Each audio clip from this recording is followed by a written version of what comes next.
Who do you want to be as a leader? How are you going to show up? And so I had to step back and say, well, how am I going to make this work?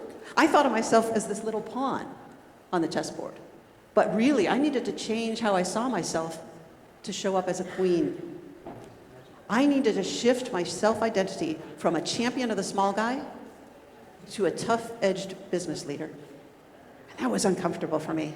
I really liked doing relationships. But I had to shift how I thought of myself, and that shifted how I showed up. It shifted how I spoke. I became clear and concise.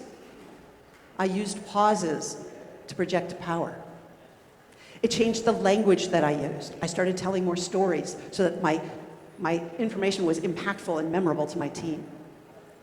It changed the way I showed up. I dressed a little more formal to project my place in the hierarchy, the power that I had. And as a woman, I had to show up in the room and take up more space, because that is a power that you have as a leader. So I really had this idea where I had to transform how I saw myself, and the result was I showed up as a hard-edged business leader. And I was able to do that. Now, I still built relationships, but I had to do it a little differently. And so that's why this turning point is about being adaptable. Right? Now, I'll tell you, some of my executive coach clients say, ooh, that feels yucky. It feels fake. It's not me. But sometimes we use the excuse of authenticity to keep ourselves from changing.